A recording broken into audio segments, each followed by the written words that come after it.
Hello everyone, ಎಲ್ಲರಿಗೂ ನಮಸ್ಕಾರ. ಎಲ್ಲರೂ ಹೇಗಿದ್ದೀರಾ? ಐ ಹೋಪ್ ಎಲ್ಲರೂ ಚೆನ್ನಾಗಿದ್ದೀರಾ ಅಂತ ಅನ್ಕೋತೀನಿ. Welcome back to my channel.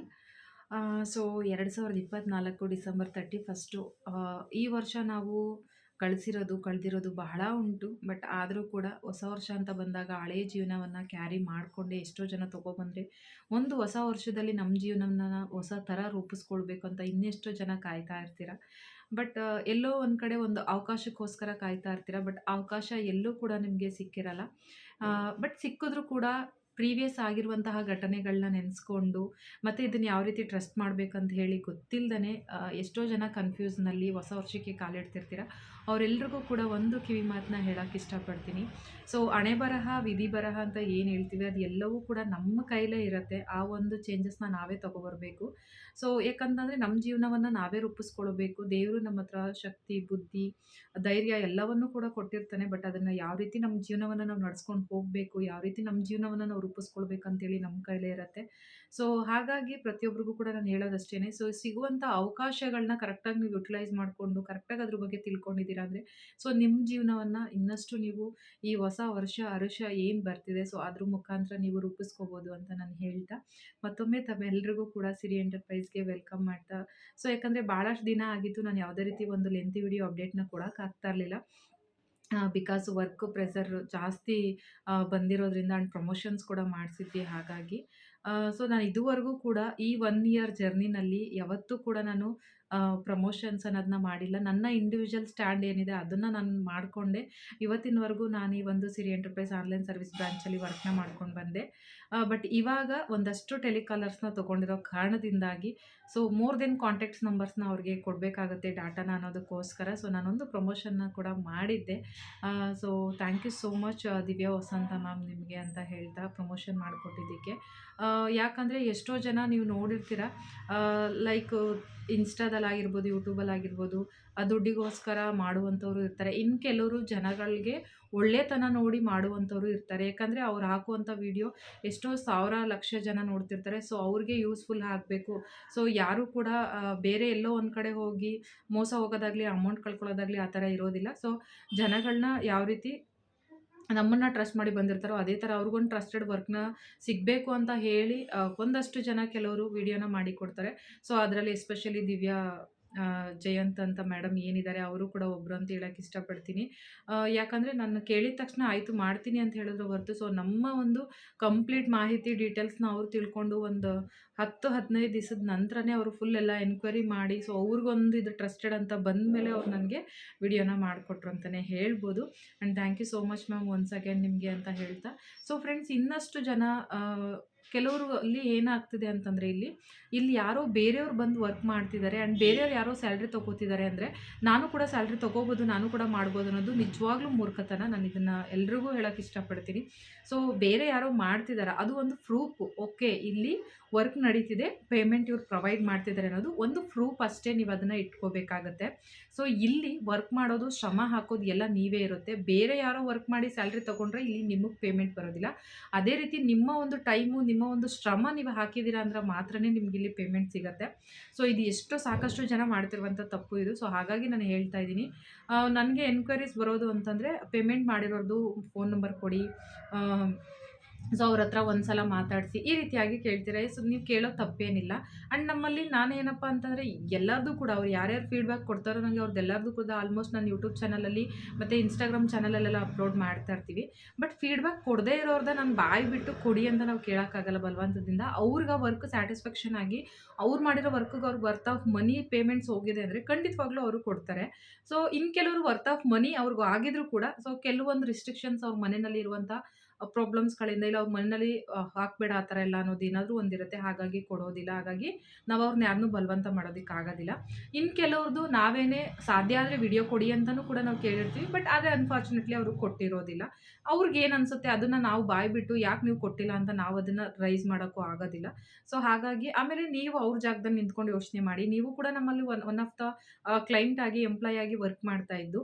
So ನಾಳೆ ದಿವಸ ನಿಮಗೆ ಚೆನ್ನಾಗಿ ಅರ್ನಿಂಗ್ಸ್ ಆದ ನಂತರ ನಿಮ್ಮ ಒಂದು ನಂಬರ್‌ನ ನಾನು ನನ್ನ ವರ್ಕ್ ಫ್ರಮ್ ಹೋಮ್ ಎನ್ಕ್ವೈರಿ ಬಂದಂಥ ಪ್ರತಿಯೊಬ್ಬರಿಗೂ ಕೂಡ ನಾನು ನಂಬರ್ ಕೊಟ್ಕೊಂಡಿದ್ರೆ ಸೊ ನೀವು ಯಾವ ರೀತಿ ಮ್ಯಾನೇಜ್ ಮಾಡ್ತೀರಾ? ಮ್ಯಾನೇಜ್ ಮಾಡೋಕ್ಕಾಗುತ್ತಾ ಯಾರಿಗಾದ್ರೂ ಇಲ್ಲಿ? ಖಂಡಿತವಾಗ್ಲೂ ಇಲ್ಲ. ಸೊ ಅದನ್ನ ಯಾರೂ ಅಗ್ರಿ ಮಾಡೋದಿಲ್ಲ.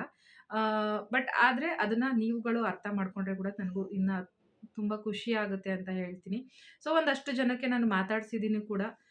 ಬಟ್ ಎಲ್ಲರಿಗೂ ಕೂಡ ಅದೇ ಕೆಲಸನ ಮಾಡ್ಕೊಂಡು ಇದು ಮಾಡೋಕ್ಕಾಗೋದಿಲ್ಲ. ಯಾಕಪ್ಪ ನಾನು ಈ ಮಾತು ಹೇಳ್ತಾ ಇದ್ದೀನಿ ಅಂದರೆ, ಸೊ ಫ್ರೆಂಡ್ಸ್ ಇನ್ಯಾರೋ ವರ್ಕ್ ಮಾಡಿದ್ದಾರೆ, ಇನ್ಯಾರೋ ಪೇಮೆಂಟ್ ತೊಗೊಂಡಿದ್ದಾರೆ ಅಂದರೆ ಇಲ್ಲಿ ನಿಮಗೆ ಪೇಮೆಂಟ್ ಬರೋದಿಲ್ಲ. ಇವ್ರು ವರ್ಕ್ ಮಾಡಿರೋದನ್ನ ನೀವು ಪ್ರೂಫ್ ಎವಿಡೆನ್ಸ್ ಆಗಿ ಇಟ್ಕೊಳ್ಳಿ. ಇವ್ರಿಗೆ ಪೇಮೆಂಟ್ ಬಂದಿರೋದನ್ನ ನೀವು ಎವಿಡೆನ್ಸ್ ಆಗಿ ಇಟ್ಕೊಳ್ಳಿ. ಓಕೆ, ಇಲ್ಲಿ ವರ್ಕ್ ಮಾಡಿದ್ದಾರೆ, ಇಲ್ಲಿ ಪೇಮೆಂಟ್ ಬಂದಿದೆ. ಸೊ ಇವಾಗ ನಾನೇನು ವರ್ಕ್ ಮಾಡಬೇಕು? ನಾನೆಷ್ಟು ಶ್ರಮ ಹಾಕಬೇಕು? ನಾನು ಎಷ್ಟು ಕಾಲಾವಕಾಶ ಇಲ್ಲಿ ನನ್ನ ಟೈಮ್‌ನ ಕೊಟ್ಟರೆ ನನಗೆ ಪೇಮೆಂಟ್ ಆಗುತ್ತೆ, ವರ್ಕ್ ಮಾಡೋಕ್ಕಾಗತ್ತೆ, ನನಗೆ ಪೇಮೆಂಟ್ ಎಷ್ಟು ಬರುತ್ತೆ ಅನ್ನೋದನ್ನ. ಸೊ ಇಲ್ಲಿ ಯಾರೋ ವರ್ಕ್ ಮಾಡ್ತಾರೆ, ಇಲ್ಲಿ ಯಾರೋ ಪೇಮೆಂಟ್ ತಗೋತಾರೆ. ಇವ್ರು ವರ್ಕ್ ನೋಡಿ, ಇವ್ರ ಪೇಮೆಂಟ್ ನೋಡಿ ನಾನಿಲ್ಲಿ ಬಂದು ಜಾಯಿನ್ ಆದರೆ, ನಾನಿಲ್ಲೇನು ವರ್ಕೇ ಮಾಡಲ್ಲ, ನನ್ನ ಟೈಮು ಕೊಡೋದಿಲ್ಲ ಕೆಲಸಕ್ಕೆ ಅಂದಾಗ, ನಾನು ಪೇಮೆಂಟ್ ಹೆಂಗೆ ಎಕ್ಸ್ಪೆಕ್ಟೇಷನ್ ಮಾಡ್ತೀನಿ? ಅವಾಗ ನಾನೇನು ಮಾಡ್ತೀನಿ ಇಲ್ಲಿ? ಸೊ ಇದು ಫೇಕು, ಇದು ಸುಳ್ಳು, ಇದು ಮೋಸ. ಬಿಕಾಸ್ ಇವ್ರು ಹೆಂಗೆ ವರ್ಕ್ ಮಾಡಿದ್ರು ಅಂತ ನಾನು ತಿಳ್ಕೊಂಡಿರಲ್ಲ. ಇವ್ರಿಗೆ ಹೆಂಗೆ ಪೇಮೆಂಟ್ ಬಂತು ಅನ್ನೋದು ನಂಗೆ ಗೊತ್ತಿರಲ್ಲ. ನಾನು ನೋಡಿರೋದಷ್ಟೇ, ಇಲ್ಲಿ ವರ್ಕ್ ಕಂಪ್ಲೀಟ್ ಆಗಿದೆ, ಇಲ್ಲಿ ಪೇಮೆಂಟ್ ಬಂದಿದೆ. ಆದರೆ ವರ್ಕ್ ಏನಿರುತ್ತೆ ಅನ್ನೋದು ನಂಗೆ ಗೊತ್ತಿಲ್ಲ, ಇಲ್ಲಿ ಪೇಮೆಂಟ್ ಹೆಂಗೆ ಬಂತು ಅನ್ನೋದು ನಂಗೆ ಗೊತ್ತಿಲ್ಲ. ಇವ್ರಿಗೆ ಬಂದಿದೆ, ನನಗೂ ಬರುತ್ತೆ. ತುಂಬ ಜನ ಮಾಡ್ತಿರೋದಿದೆ ಫ್ರೆಂಡ್ಸ್. ನಿಜವಾಗ್ಲೂ ಆ ಥರ ಮಾಡೋಕ್ಕೆ ಹೋಗಬೇಡಿ. ಫಸ್ಟು ವರ್ಕ್ ಬಗ್ಗೆ ಮಾಹಿತಿ ತಿಳ್ಕೊಳ್ಳಿ, ಕೇಳಿ, ಅದಾದ ನಂತರ ಮಾಡಿ. ಸೊ ನಾನು ಹೇಳ್ತಿರೋದು ನಮ್ಮಲ್ಲಿ ಅಂತಲ್ಲ, ತುಂಬ ಕಡೆ ಇದೆ ಮಾಡಿ. ಎಷ್ಟೋ ಜನ 15,000, 20,000, 30,000 ಪ್ರತಿದಿನ ಇವಾಗಲೂ ನನಗೆ ಬರುತ್ತೆ. ಮ್ಯಾಮ್ ನಾನು ಅಲ್ಲಿ 20,000 ಕಳ್ಕೊಂಡೆ ಮೇಡಮ್, ನಾನು ಇಲ್ಲಿ 20,000 ಕಳ್ಕೊಂಡೆ ಮೇಡಮ್, ನಾನು ಇಲ್ಲಿ 30,000 ಕಳ್ಕೊಂಡೆ ಮೇಡಮ್, ನನ್ನ ಮಾಂಗಲ್ಯ ಚೈನ್ ಅಡ ಇಟ್ಟಿದ್ದೀನಿ ಮೇಡಮ್, ಬ್ಯಾಂಕಲ್ಲಿ ಲೋನ್ ತೊಗೊಂಡಿದ್ದೀನಿ ಮೇಡಮ್, ಏನೋ ಆ್ಯಪ್ಗಳಲ್ಲಿ ಲೋನ್ ತಗೊಂಡು ಕಟ್ಟಿದ್ದೀನಿ ಮೇಡಮ್ ನಾನು. ಯಾವ ಬೇಸ್ ಮೇಲೆ ನೀವು ಇದನ್ನೆಲ್ಲ ಮಾಡ್ತಿದ್ದೀರಾ? ಸೀರಿಯಸ್ಲಿ ನಂಗೆ ಗೊತ್ತಿಲ್ಲ ಫ್ರೆಂಡ್ಸ್. ನಿಜವಾಗ್ಲೂ ನಿಮ್ಮ ಧೈರ್ಯಕ್ಕೆ ಮೆಚ್ಚಬೇಕು. ನಿಜವಾಗ್ಲೂ ಹ್ಯಾಟ್ಸ್ ಆಫ್ ಟು ಯು ನಿಮ್ಗೆಲ್ಲರಿಗೂ ಕೂಡ. ಯಾಕಂದರೆ ನನಗೊಂದು ದಿವ್ಸಕ್ಕೆ ಒಂದು 3-4 ಜನ ಆದರೂ ಈ ಥರ ಬರ್ತಾರೆ. ದಯವಿಟ್ಟು ಆ ಥರ ಮಾಡೋಕ್ಕೆ ಹೋಗಬೇಡಿ. ಎಸ್ಪೆಷಲಿ ನಮ್ಮ ಕರ್ನಾಟಕದ ಹೆಣ್ಣು ಮಕ್ಳುಗಳು 90% ಮಹಿಳೆಯರು ಎಲ್ಲೋ ಒಂದು ಕಡೆ ಡಬ್ಬಿನಲ್ಲಿ, ಜೇಬಲ್ಲಿ, ಪಾಕೆಟ್ ಮನಿ, ಮನೆಗೆ ಅದಕ್ಕೆ ಅಂತ ಕೊಟ್ಟಿದ್ದೆಲ್ಲ ಕೂಡಿಸಿ ಒಂದು ಡಬ್ಬಿನಲ್ಲಿ ಹಾಕಿಟ್ಟಿರ್ತೀವಿ. ಸೊ ಈ ಥರ ಒಂದು work from home, online work ಅಂತ ಬಂದಾಗ ನಾವು ಟ್ರಸ್ಟ್ ಮಾಡಿ ಹಾಕ್ಬಿಟ್ಟಿರ್ತೀವಿ, ಅದ್ರ ಬಗ್ಗೆ ಯೋಚನೆ ಮಾಡ್ದೇನೆ. ಈ ರೀತಿಯಾಗಿ ಸುಮಾರು ಜನ ನಾವು ದುಡ್ಡನ್ನ ಕಳ್ಕೊತಿರುವಂಥದ್ದು ನಮ್ಮ ಕರ್ನಾಟಕದಲ್ಲಿ ಅಂತಲೇ ಹೇಳೋಕ್ಕೆ ಇಷ್ಟಪಡ್ತೀನಿ. ಸೊ ನೀವು ಎಲ್ಲೇ ಹೋಗಿ ಏನೇ ಮಾಡಿ, ಸೊ ಟ್ರಸ್ಟ್ ಮಾಡೋದಕ್ಕಿಂತ ಮುಂಚೆ ತಿಳ್ಕೊಳ್ಳಿ ಅದ್ರ ಬಗ್ಗೆ. ಏನೆಲ್ಲೂ ಓಡೋಗ್ಬಿಡೋದಿಲ್ಲ ಅಲ್ವಾ? ನಾವು ಸಾವಿರಾರು ರೂಪಾಯಿನ ಕೂಡಿಟ್ಟಿರೋದನ್ನ ಒಂದೇ ದಿನದಲ್ಲಿ ದುಡುಕಿ ಕಳ್ಕೊಳ್ಳೋ ಬದಲು ಒಂದು ವಾರ ಟೈಮ್ ತೊಗೊಂಡು ಲಕ್ಷಾಂತರ ರೂಪಾಯಿ ಗಳಿಸೋದಕ್ಕೆ, ನಾವು ಇಲ್ಲಿ ಸಾವಿರ ಕೂಡ್ಸೋದಕ್ಕೆ ಎಷ್ಟು ದಿನ ತೊಗೊಂಡಿರ್ತೀವಿ ಅಂತಂದ್ರೆ, ಲಕ್ಷಾಂತರ ರೂಪಾಯಿ ಗಳಿಸೋದಕ್ಕೆ 6 ತಿಂಗಳು, 1 ತಿಂಗಳಲ್ಲೆಲ್ಲ ಸಾಧ್ಯನೇ ಇಲ್ಲ ಫ್ರೆಂಡ್ಸ್. ಅದು ಗಳಿಸಿರೋರು ಇದ್ದಾರೆ, ನಾನು ಇಲ್ಲ ಅಂತ ಹೇಳಲ್ಲ. ಸೊ ಅದು ಗಳಿಸಿರೋವೇ ಅವ್ರಿಗೆ ಗೊತ್ತಿರುತ್ತೆ. ಸೊ ಅದು ನಮಗೆ ಬೇಡ. ಬಟ್ ಆದರೆ ನಾವು ಯಾವ ರೀತಿ ಗಳಿಸ್ಬೇಕು, ನಮ್ಗೆ ಎಷ್ಟು ಟೈಮ್ ಇದೆ, ನಮ್ಗೆ ಎಷ್ಟು ಕಾಲಾವಕಾಶ ಇದೆ, ಅದನ್ನೆಲ್ಲ ಫಸ್ಟ್ ನಾವು ಯೋಚನೆ ಮಾಡಿದ್ದೀವಿ ಅಂತಂದರೆ ಖಂಡಿತವಾಗ್ಲೂ ಯಾರೂ ಇಲ್ಲಿ ಅಮೌಂಟ್ ಅನ್ನೋದನ್ನ ಕಳ್ಕೊಳ್ಳೋದಿಲ್ಲ ಅಂತ ಹೇಳ್ತಾ, ಆ್ಯಂಡ್ ನಾನು ವರ್ಕ್ ಫ್ರಮ್ ಹೋಮ್ದು ಕ್ಲಾರಿಟಿಯಾಗಿ ನಾನು ಓಪನ್ ವೀಡಿಯೋ ಅನ್ನೋದನ್ನೇ ನಾನು ಯೂಟ್ಯೂಬ್ ಚಾನಲಲ್ಲಿ ಅಪ್ಲೋಡ್ ಮಾಡಿದ್ದೀನಿ. ಇನ್ನು ಎಷ್ಟೋ ಜನ ಅದನ್ನು ನೋಡಿದ್ರೂ ಕೂಡ ಕಂಪ್ಲೀಟಾಗಿ ನೋಡ್ತಿಲ್ಲ. ಎಲ್ಲೋ ಒಂದು ಕಡೆ ತುಂಬ ಅಂದರೆ ತುಂಬ ಅಗೇನ್ ನಾನು ಮತ್ತೆ ಆ ವಿಡಿಯೋನ ಕಳಿಸ್ಬೇಕು, ಮತ್ತೆ ನೋಡಿ ಅಂತ ಹೇಳಬೇಕು. ಇದರಲ್ಲೇ ನನಗೆ ಗೊತ್ತಾಗ್ತಿದೆ ನಮ್ಮ ಜನಕ್ಕೆ ಫಸ್ಟ್ ಆಫ್ ಆಲ್ ಪೇಷನ್ಸ್ ಅನ್ನೋದೇ ಇಲ್ಲ. ಕೊಟ್ಟಿರೋದು 4 ನಿಮಿಷ ವೀಡಿಯೋನ ನೋಡೋಕ್ಕಾಗ್ತಿಲ್ಲ ಅಂತಂದರೆ ಯೋಚನೆ ಮಾಡಿ 4 ಅವರ್ ಕುತ್ಕೊಂಡು ಹೆಂಗೆ ವರ್ಕ್ ಮಾಡ್ತೀರಾ ಅನ್ನೋದು ನಂಗೆ ಅರ್ಥ ಆಗ್ತಿಲ್ಲ ನಿಜವಾಗ್ಲೂ.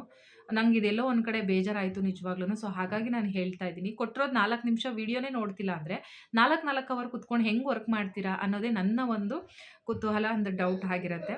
ಆ್ಯಂಡ್ ಡಿಸೆಂಬರ್ ಮಂತಲ್ಲಿ 2024ಅಲ್ಲಿ ನಮ್ಮಲ್ಲಿ ಸಾಕಷ್ಟು ಜನ ಬಂದು ತಮ್ಮದೇ ಆದಂಥ ಜೀವನ ಶೈಲಿನ ಚೇಂಜ್ ಮಾಡ್ಕೊಂಡಿದ್ದಾರೆ. ಎಷ್ಟೋ ಜನ ಒಂದು ಒಳ್ಳೊಳ್ಳೆ ಪೇಮೆಂಟ್ಸ್‌ನ ಅರ್ನಿಂಗ್ಸ್ ಮಾಡ್ಕೊಂಡಿದ್ದಾರೆ. ಒಂದಷ್ಟು ಗಿಫ್ಟ್‌ಗಳನ್ನ ಕೂಡ ಅವ್ರ ಮಕ್ಳುಗಳಿಗೆ ಕೊಟ್ಟಿದ್ದಾರೆ. ಆ್ಯಂಡ್ ಅದೆಲ್ಲ ನನಗೆ ಖುಷಿ ಆಯಿತು. ಆ್ಯಂಡ್ ನಾನು ಕೂಡ ತುಂಬ ದಿನ ಆಯಿತು ಲೆಂತಿ ವೀಡಿಯೋಸ್‌ನ ಹಾಕಿ. ಆ್ಯಂಡ್ ಈ ಒಂದು ಡಿಸೆಂಬರ್ ಮಂತಲ್ಲಿ ಯಾರೆಲ್ಲ ಪೇಮೆಂಟ್ಸ್‌ನ ತಗೊಂಡಿದ್ದಾರೆ, ಯಾರೆಲ್ಲ ಗಿಫ್ಟ್‌ಗಳನ್ನ ಕೊಟ್ಟಿದ್ದಾರೆ ನಮ್ಮಲ್ಲಿ ಅರ್ನಿಂಗ್ಸ್ ಮಾಡಿ ಅನ್ನೋದನ್ನ ಖಂಡಿತವಾಗ್ಲೂ ನೆಕ್ಸ್ಟ್ ಇನ್ನೊಂದು ವೀಡಿಯೋನ ನಾನು ಮಾಡಾಕ್ತೀನಿ. ಅದರಲ್ಲಿ ನಿಮಗೆ ಸಿಗುತ್ತೆ ಅಂತ ಹೇಳ್ತಾ, ಸೊ ಫ್ರೆಂಡ್ಸ್ ಯಾರೆಲ್ಲ ಸಿರಿ ಎಂಟರ್ಪ್ರೈಸ್‌ನ ಇನ್ನೂ ವಿಸಿಟ್ ಮಾಡಿಲ್ಲ, ಸೊ ಒಮ್ಮೆ ವಿಸಿಟ್ ಮಾಡಿ, ವರ್ಕ್ ಬಗ್ಗೆ ತಿಳ್ಕೊಳ್ಳಿ. ನಿಮಗೆ ಸಮಯ ಇದೆಯಾ, ಕಾಲಾವಕಾಶ ಇದೆಯಾ, ಮಾಡಬೇಕು ಅನ್ನೋ ಡೆಡಿಕೇಶನ್ ಇದೆಯಾ, ನಮ್ಮ ಬ್ರಾಂಚ್ ಕಡೆಯಿಂದ 100% ಸಪೋರ್ಟ್ ನಿಮಗೆ ಸಿಗುತ್ತೆ ಅಂತ ಹೇಳ್ತಾ, ಒಂದೊಳ್ಳೆ ಅರ್ನಿಂಗ್ಸ್ ಅನ್ನೋದನ್ನ ನೀವು ಮಾಡ್ಬೋದು ಇಲ್ಲಿ ಅಂತ ಹೇಳ್ತಾ, ಆ್ಯಂಡ್ 2024ಕ್ಕೆ ಒಂದು ಒಳ್ಳೆ ವಿದಾಯನ ಹೇಳೋಣ. ಯಾಕಂದರೆ ಸಾಕಷ್ಟು ಕಳ್ಕೊಂಡಿರೋದು ಉಂಟು, ಗಳಿಸಿರೋದು ಉಂಟು, ಕಲ್ತಿರೋದು ಕೂಡ ಉಂಟಾಗಿರುತ್ತೆ. ಸೊ ಹಾಗಾಗಿ ಏನೇ ಬರಲಿ, ಏನೇ ಆಗಲಿ, ಸೊ ನಾವು ಅದನ್ನು ಪಾಸಿಟಿವ್ ಆಗಿ ತೊಗೊಂಡು ಮುಂದೆ ಹೋಗೋಣ ಅಂತ ಹೇಳ್ತಾ, ಒಂದು 2024ಕ್ಕೆ ಒಂದು ಒಳ್ಳೆ ವಿದಾಯನ ಹೇಳಿ 2025ಕ್ಕೆ ಹೊಸ ವರ್ಷ ತಮ್ಮೆಲ್ರಿಗೂ ಒಳ್ಳೇದು ಮಾಡಲಿ ಅಂತ ಹೇಳ್ತಾ, I wish you all the best each and every one. ಹಾಗೆ ನಮ್ಮ ಒಂದು ಚಾನಲ್ನ ಯಾರೆಲ್ಲ ಹೊಸದಾಗಿ ನೋಡ್ತಾ ಇದ್ರೆ ಖಂಡಿತವಾಗ್ಲೂ ಸಬ್ಸ್ಕ್ರೈಬ್ ಮಾಡ್ಕೊಂಡು ನೋಡಿ, ಸಪೋರ್ಟ್ ಮಾಡಿ ಅಂತ ಹೇಳ್ತಾ, once again thank you all, love you all, bye bye.